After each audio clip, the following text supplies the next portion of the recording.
Okay, so let's talk about what does it take to be successful in the real estate business, okay? A lot of folks look at the upside and go, wow, you can make your own schedule, you can make a lot of money, things are really flexible, and they love that side of it. But a lot of times you don't realize what it takes to be successful in real estate. So that's what I'm gonna help you with today.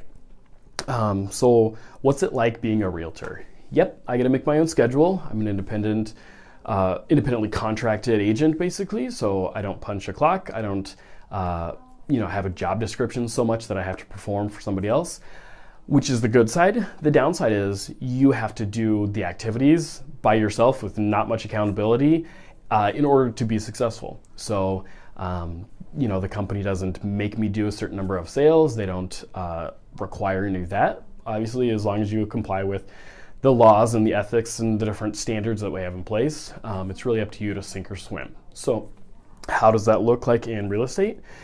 The main thing, our main job is lead generation. So what does that look like? That means networking, family and friends, letting folks know that you're in the business and helping them in whatever way that you can.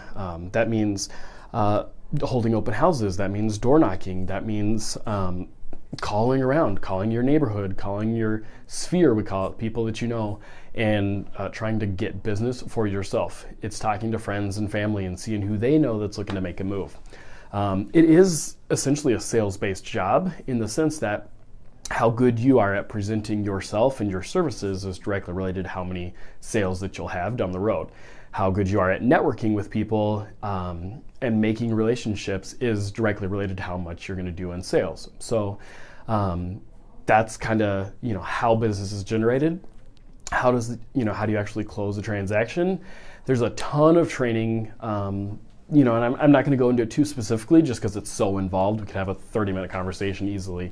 But basically, you're given the systems, the forms, the different things to use in order to get the transaction done. That's what a lot of the 90 hours of classes is for, is to help you with that transaction. And in a way, handling the transaction is the easy part. Getting the business is the challenging part. So the one thing I'll say is when you're getting into real estate, I would strongly suggest having a good nest egg of cash that you can live on for the first several months. A lot of people say, well, should I do it part-time and have a part-time job to supplement the income? I would say no. I would say, first of all, you need to understand when you go into real estate, you don't have a paycheck. There's no hourly salary or anything, a base pay that you get with virtually every company that I've heard of. With real estate, you only get paid when you close on a transaction. So that could be 2, 3, 4, 6 months, a year down the road that you've been working with one person until you get paid. So you need to have a little bit of a safety net for yourself and your family that you can afford financially to not make as much money for an extended period of time. Of course, directly related to how good you are at sales and generating the business is related to how much money you're going to make. But you need to plan on probably 6 months to a year of not having as much income as you need as you're ramping up that business. So have a little bit of a nest egg is definitely good practice. Obviously, the more money you can put into the business to generate it, the faster that's going to grow as well. So back to should you do it part-time or full-time? I think you can tell when an agent is doing it part-time, it's just kind of the side gig. They're not as available for their clients. They're not as proactive about generating leads. And really their business takes off much, much, much slower. So if you need to have a side income, completely fine, totally understandable. But I would say plan on real estate being your full-time job and have a part-time thing on the side. Maybe you're working, an early morning thing or a late night thing before or after you're meeting with clients and you're generating business for yourself in your real estate career. But you've got to see real estate as being the main thing. Focus on that completely, at least 40 hours a week. And then if you need a supplemental income on the side, do that as well. But everything needs to really function around your real estate in order to get into it. Some people are successful having a full-time job and then doing a little real estate on the side, but not nearly as many, and it really does make it challenging.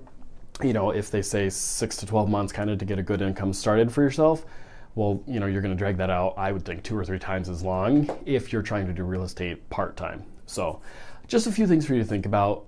That's kind of what it's like to be a realtor. What's the day-to-day like?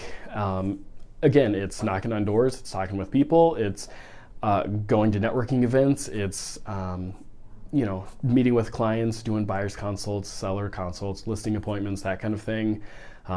It's a lot of paperwork. Of course, there's a lot of, you have to know your forms, you have to be very detail oriented, that sort of thing, and you have to be very social and outgoing and really enjoy meeting people. So hopefully that gives you a good idea. I love talking to people about real estate, as you can probably tell. So if you're thinking about getting into the business, give me a call. I'd be happy to meet you for coffee or something, and we'll talk about if it's a good career for you. So thanks so much. Good luck. Have a great day.